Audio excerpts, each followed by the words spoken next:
Saludos y bendiciones, estimados estudiantes del curso Metodología de la Investigación Teológica. Bienvenidos a otra clase, muy importante, por cierto, porque en el día de hoy vamos a estar abordando el tema de las técnicas de estudio.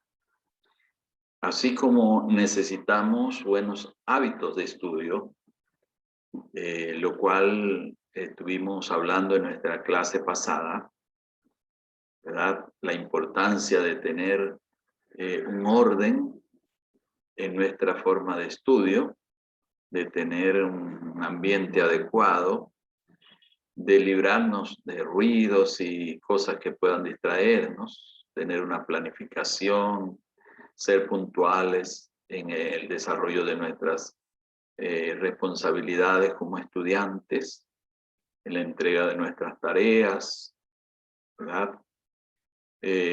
Para eso, como hemos hablado, necesitamos una planificación, tal vez una calendarización de nuestro estudio.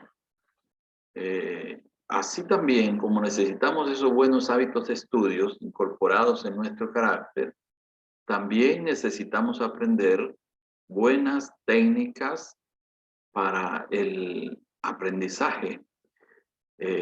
Buenas técnicas para aprovechar al máximo nuestro tiempo de estudio. Precisamente de eso es que quisiera hablarles en esta oportunidad. Permítanme compartir.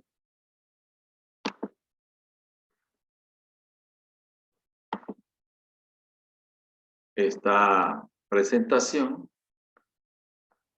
sobre este tema y vamos a estar siguiéndola, por favor,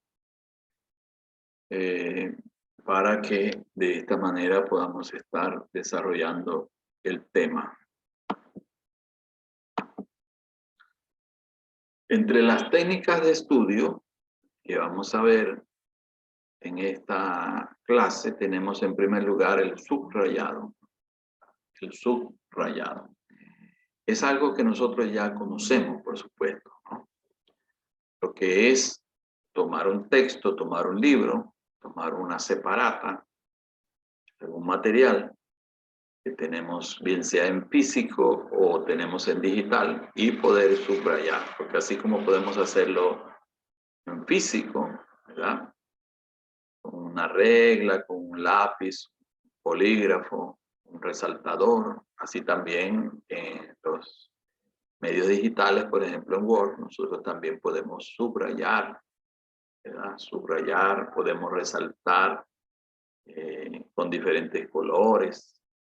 Y esa es una técnica sumamente importante, ¿no? Lo que es el subrayado. El subrayado se aplica para enfatizar ciertas partes de un texto. Se resaltan las frases, palabras claves o partes del texto más importantes. Se usan lápices, resaltadores o colores, señales como flechas, números, asteriscos, signos. Esto permite una mejor identificación de las ideas. Por supuesto, ya nosotros, esta es una técnica muy familiar y que la usamos naturalmente, ¿verdad? No nos ha sido necesario estudiarla o leer acerca de ella para aplicarla, porque es algo que se hace ya naturalmente. Lo que es subrayar, quizás es de la técnica más básica que hay, ¿no? Y algunos estudiantes pues están habituados a aplicar esta técnica, que es sumamente importante, es sumamente importante.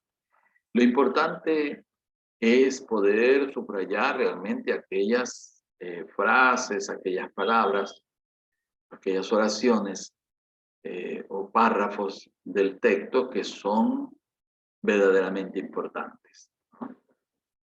Que ahí ese es otro punto también importante, que tiene que subrayarse lo que realmente tiene valor en la lectura, en el texto, y lo que tiene que ver con lo que nosotros deseamos, pues, destacar o tomar en cuenta a la hora de que nosotros volvamos a leer ese texto. Ya tenemos subrayado. Muy bien, vamos a avanzar. La segunda técnica que mencionaremos es la técnica del esquema, ¿verdad? La técnica del esquema. Ahí pueden ver un esquema, ¿no? Es la organización de las ideas principales e ideas secundarias, se organizan de modo gráfico, como lo tenemos ahí en ese esquema. Pero hay varios tipos de esquemas, ¿no? Que ya lo vamos a ver. Primeramente, definir lo que es el esquema. El esquema es una representación gráfica de la asociación de ideas o conceptos que se relacionan entre sí y entre los que se establecen relaciones de jerarquía. Los esquemas sirven para explicar conceptos complejos o como método de estudio, ya que ayudan a comprender un tema de manera sintetizada. Entonces, se elabora un esquema para poder manejar mejor las ideas, ¿no?, de un tema. En este caso tenemos, comenzando con los tipos de esquemas, tenemos el esquema de llaves. Ahí está. Es también muy conocido por nosotros, el esquema de llaves. Entonces ahí está. Ideas principales, ideas secundarias, ¿verdad? Las llaves, por supuesto, indican de dónde depende esa idea, ¿no? Entonces vemos un conjunto de relaciones de ideas, pero están claramente delimitadas esas relaciones a través de lo que llamamos llaves, ¿verdad? Llaves, que es este símbolo que tenemos allí. Entonces, este esquema de llaves, por supuesto, es muy conocido. Ustedes deben conocerlo, ya deben haberlo manejado, ¿no?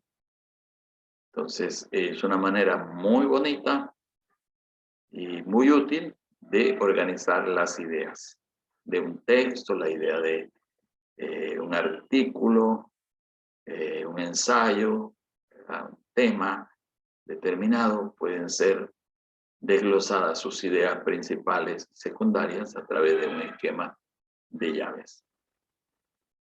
Luego tenemos el esquema de flecha. Es similar al esquema de llaves, solo que ahora no tenemos llave vinculando las ideas, sino flechas. Flechas que indican, ¿verdad?, la jerarquía de las ideas. Entonces ahí tenemos un ejemplo, ¿verdad? Las flechas van indicando la procedencia de las ideas o la supeditación de unas ideas a otras, de flecha.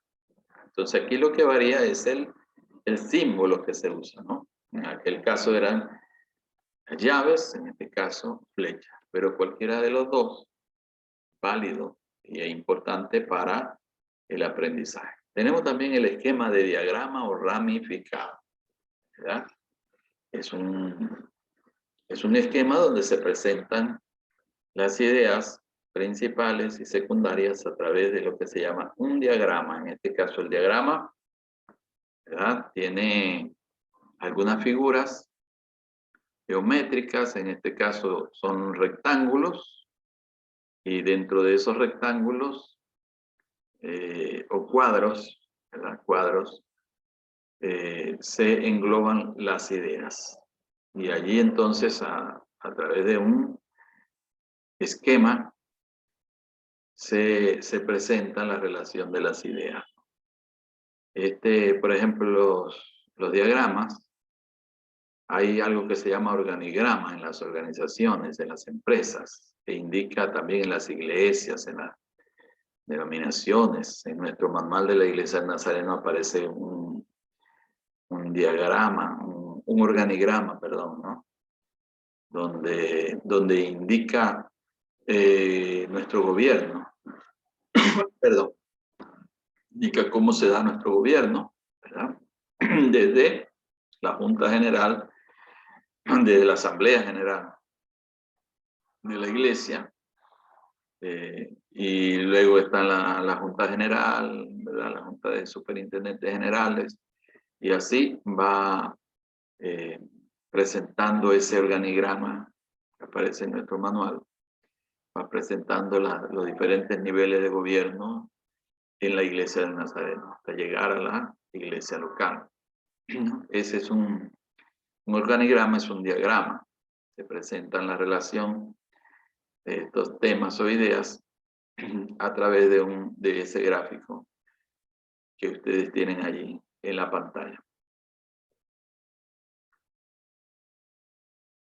Avancemos. Tenemos también el esquema de desarrollo, muy conocido. Este esquema de desarrollo es el que podemos ver, por ejemplo, en los índices de desarrollo, en los índices de contenido, en las obras, en los libros, en los textos, en las monografías.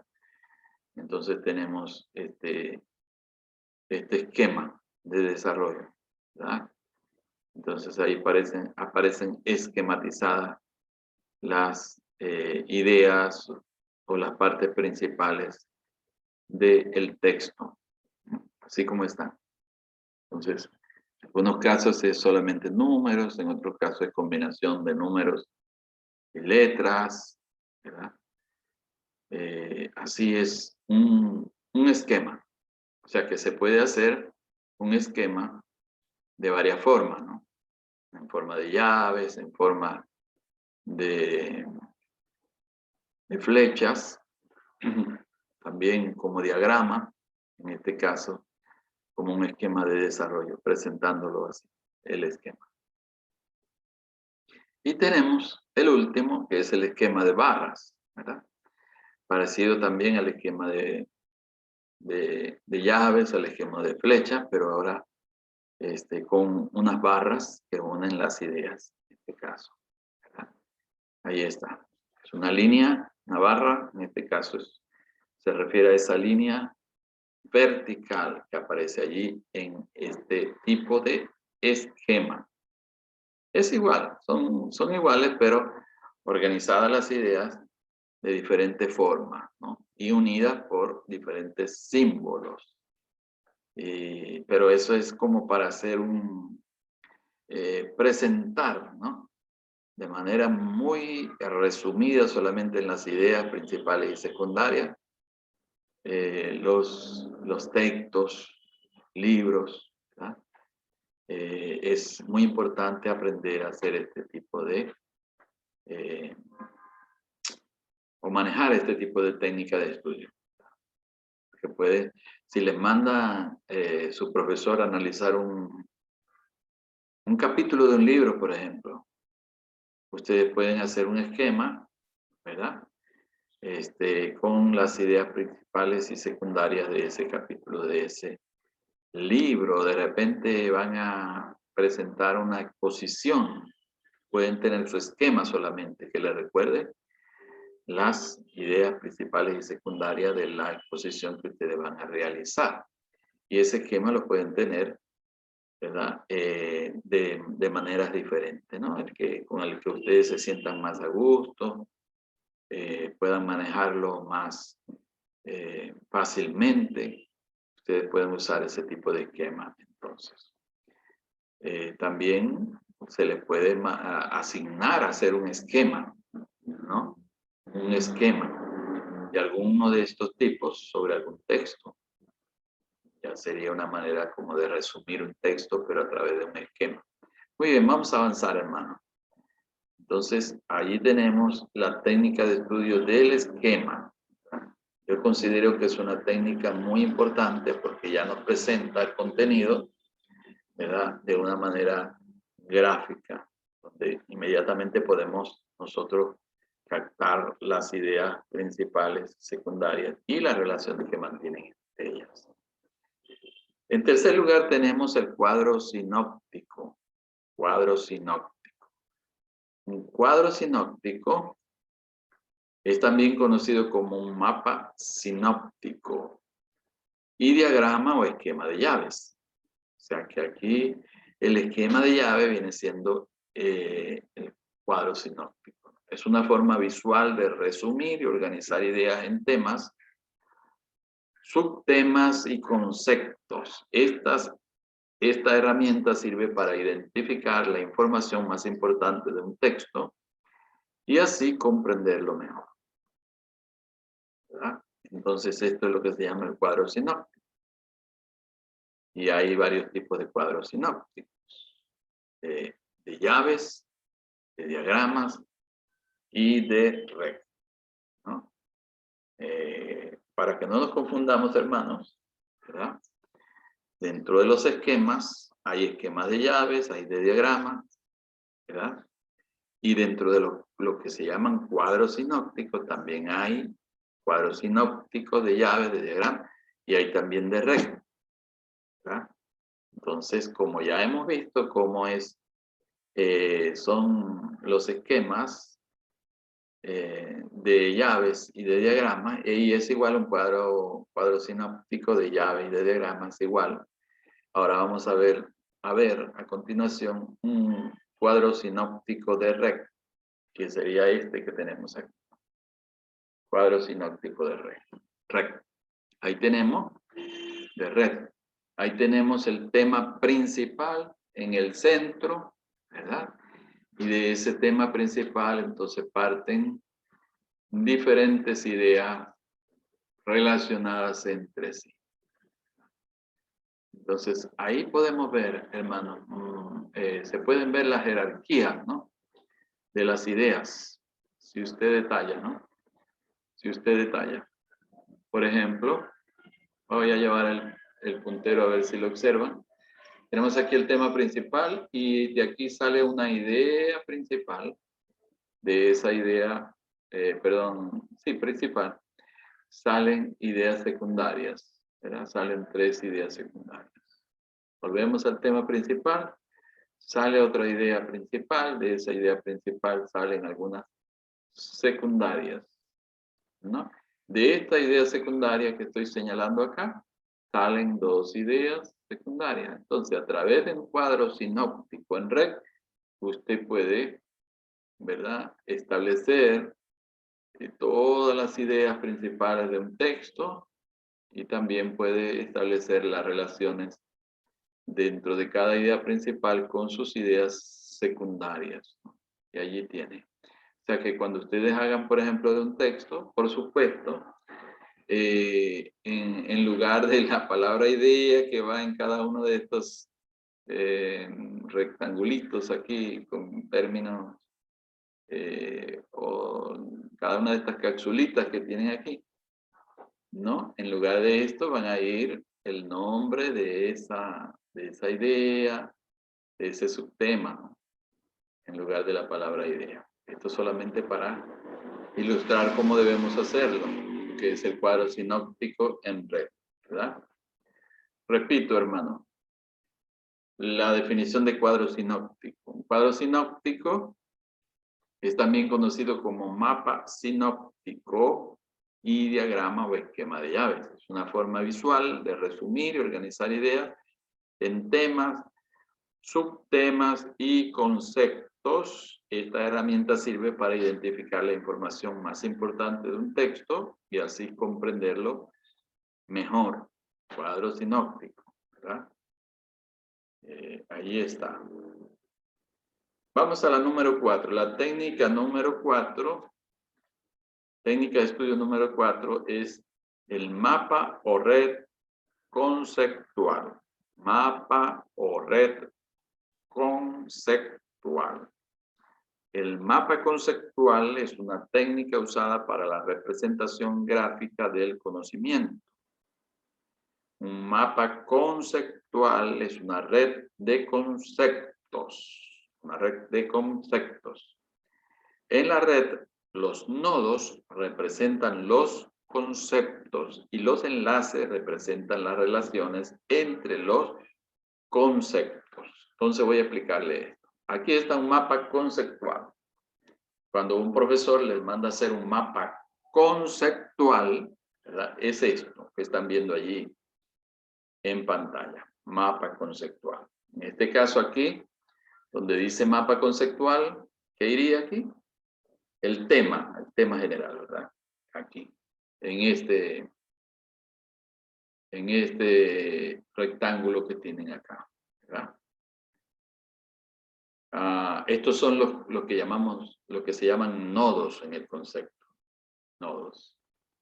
Son donde están las ideas, ¿no?, principales. Vuelvo allá a la definición. Mire, en la red, dice, la red conceptual o mapa conceptual. En la red, los nodos representan los conceptos y los enlaces representan las relaciones entre los conceptos. Entonces, estos son los nodos, estos azulitos son los que se llaman nodos, y estos, ¿verdad?, son los enlaces, ¿no? Entonces aquí tenemos, este sería el tema general, hay que escribirlo aquí, el tema general, ¿no? Y aquí entonces, de un tema general, por ejemplo, se dice, sirve para, entonces dice, representar gráficamente el contenido de un texto. En este caso, el mapa conceptual es el tema general que tenemos aquí. Sirve para representar gráficamente el contenido de un texto. Lo dice por medio de selección de conceptos y elementos de enlace. Que son estas dos cosas. Estos, los azulitos, los conceptos. Y estos blanquitos son los elementos de enlace. Entonces ahí tenemos el mapa conceptual. En este lado dice se caracteriza por, aquí es para lo que sirve. En este caso, ¿cómo se caracteriza? Se caracteriza por su estructura, su presentación. En cuanto a la estructura, debe ser jerárquica, ¿verdad? Como en este caso. Jerárquico significa la dependencia de una idea a otra, o la supeditación de una idea a otra principal. En este caso, estos son los subtemas, ¿no? Este nivel son los subtemas, este es el tema general, subtemas, y estos, a su vez, este otro nivel, ¿verdad? Son subtemas de estos, ¿no? De estos.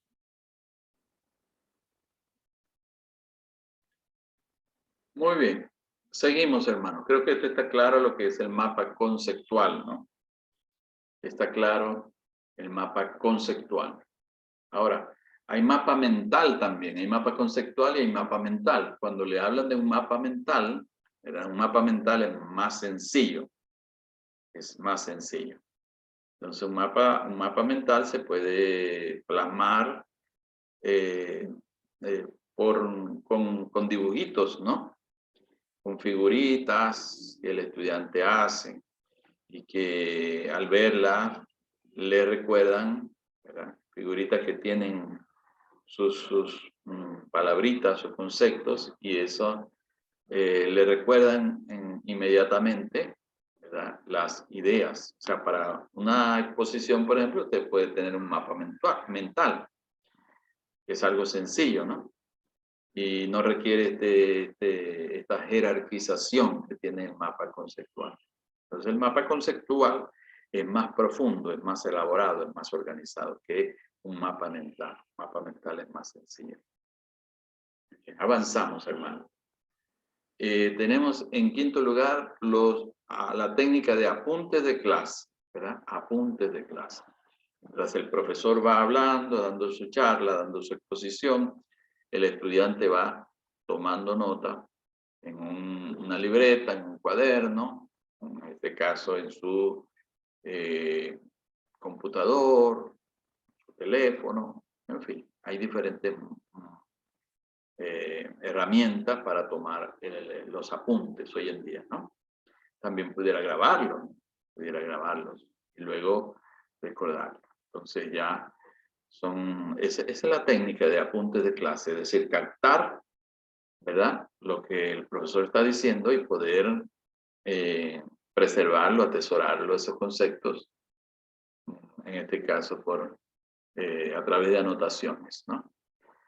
Aquí está la definición. Por apuntes entendemos todas aquellas anotaciones que la persona realiza de lo explicado o expuesto por el docente en el ámbito de la clase, como también todas aquellas anotaciones o inscripciones que ese alumno pueda realizar durante la lectura de un texto o el análisis de un gráfico, etc.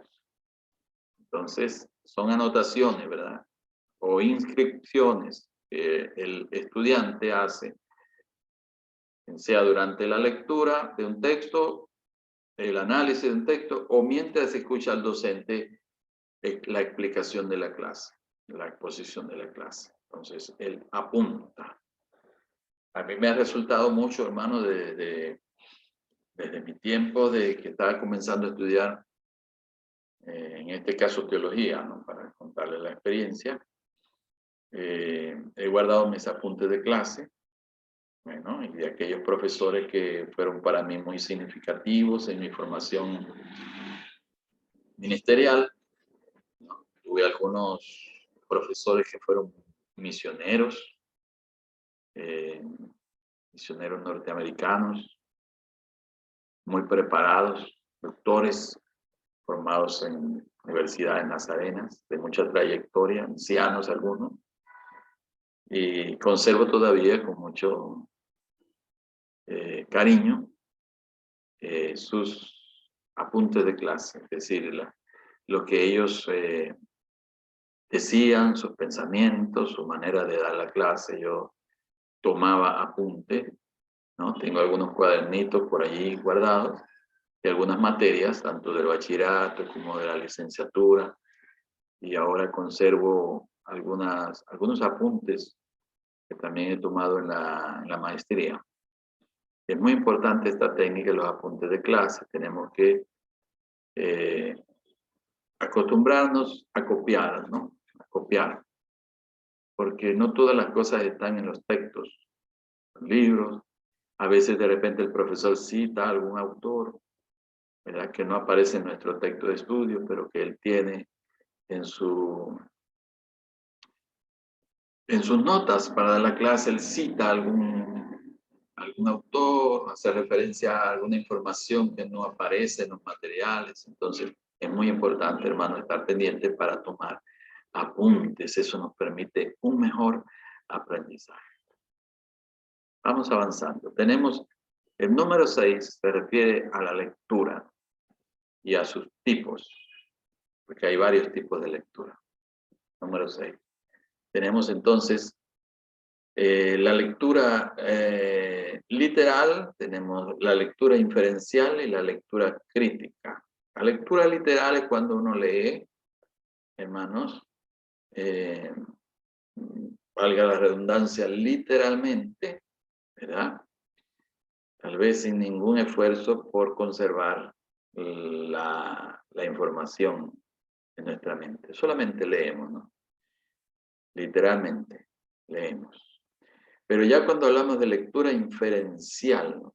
Ya estamos hablando de una lectura que procura extraer, ¿no? Las ideas, que infiere conceptos y infiere las relaciones entre esos conceptos, ¿verdad? A partir de esa lectura. Entonces allí el estudiante puede combinar la lectura, cuanto a la lectura inferencial, puede combinarla con la técnica de los apuntes. Entonces, a medida que va leyendo, puede ir tomando apuntes de las cosas importantes. Y puede ir señalando, ¿verdad? Marcando, tal vez con asteriscos, con algunas notas o palabras clave de esos apuntes que está tomando por su lectura inferencial, porque inferir significa tomar en cuenta algo que no es obvio, ¿no? Que no está claramente expuesto, pero nosotros lo inferimos, es decir, nos damos cuenta que el autor está hablando tratando este tema, claro, no directamente, pero que ese tema que el autor, por ejemplo, está tratando tiene relación con aquello que nosotros pensamos en ese momento, ¿verdad? Por la lectura. Entonces inferimos ideas de lo que el autor dice. En este caso ampliamos, ¿verdad? Ampliamos. Al inferir ideas de una lectura, nosotros estamos ampliando el panorama que el texto nos está presentando. Es muy importante la lectura inferencial. Además, tenemos la lectura crítica. La lectura crítica ya se va al análisis, al cuestionamiento, ¿verdad? De las ideas del autor que nosotros estamos leyendo, del texto. Entonces ya se aborda de una manera crítica, ¿verdad? De una manera cuestionadora, haciéndonos preguntas acerca de lo que el texto nos está diciendo a medida que leemos. Entonces leemos y decimos, de manera que esto puede afectar de esta forma. Esto que está diciendo el autor tiene, da base para esto, para aquello, ¿no? Es un análisis del texto, la lectura crítica es más detenida. Por supuesto, ahí tenemos que también tener nuestro lápiz, nuestro cuaderno para anotar o hacer anotaciones en nuestra computadora, ¿verdad? Tener una carpetita por allí para ir anotando, ¿no? Cuestionamientos, observaciones. Esa es la lectura crítica, ¿no? Mire qué importante estos tipos de lectura, literal, inferencial y crítica, se pueden aplicar. Ahora, en séptimo lugar tenemos el resumen. El resumen. El resumen. Y el resumen se define cuando se hace referencia a un texto de extensión variable, tendiendo siempre a lo breve, en el que se sintetiza o se abrevian las ideas de un texto de mayor tamaño y o mayor complejidad. Entonces, un resumen es poner un texto que es más grande, que tiene mayor complejidad, entonces se sintetiza o se abrevian sus ideas en un texto más pequeño, de menor extensión. Por eso se le llama resumen, ¿verdad? Resumen. Entonces, un profesor, mis queridos estudiantes, puede mandarle a hacer un resumen de un capítulo de un libro, un resumen de un texto, ¿verdad? Un resumen de un video, ponerlo por escrito, resumir lo que allí sucedió, una película. Entonces eso es poner, sintetizar o hacer breve una información. En este caso estamos hablando de resúmenes de texto principalmente. Entonces tenemos varios tipos de resúmenes. Tenemos el informativo, el descriptivo, el de investigación, el de sinopsis y la reseña. La reseña. Cada uno tiene su definición. El resumen informativo sintetiza y brinda una visión general a partir de los datos importantes de un documento. Es solo informativo, ¿no? Sintetiza y brinda una visión general a partir de los datos más importantes de un documento. Se hace un resumen informativo. Ahora, el resumen descriptivo es diferente. Dice, sintetiza de manera profunda la estructura del documento o de una obra literaria. Porque es descriptivo. El otro era informativo solamente, entonces más general. El resumen informativo. El resumen descriptivo sintetiza de manera profunda la estructura del documento de una obra literaria. El resumen de investigación recopila información de diversas fuentes sobre un mismo tema. Recopila información de diversas fuentes sobre un mismo tema. Es un resumen de investigación. Pero como es resumen, ¿verdad? No produce un documento muy largo, sino ideas resumidas. Tenemos el resumen de sinopsis. Resume de manera general una obra literaria o audiovisual en particular, ¿no? El sinopsis, el resumen sinóptico se refiere mayormente a las obras audiovisuales, ¿no? Se hace una sinopsis de una película, una sinopsis de un video, es describir en forma breve lo que esa película, ese video muestra, ¿no? Y la reseña es el último tipo de resumen. La reseña resume el contenido de una obra, pero desde la evaluación personal de quien la analiza. Entonces ya aquí tenemos el informe crítico de lectura, por ejemplo, pudiera entrar en esta categoría de reseña. resume el contenido de una obra, pero desde la evaluación personal de quien la analiza, o sea, del autor del resumen, de la reseña. Entonces ya ahí entraría el informe o el análisis crítico de lectura. Estos son entonces, mis hermanos, los tipos, de, a ver, vamos a salir de aquí, muy bien. Son las técnicas, las diversas técnicas de estudio que ustedes pueden aplicar para un aprendizaje más eficaz. Espero que esta información les sirva de ayuda, que cada día puedan mejorar en su forma de estudiar, aplicando algunas de estas técnicas que hemos mencionado. Dios les bendiga, mis queridos hermanos.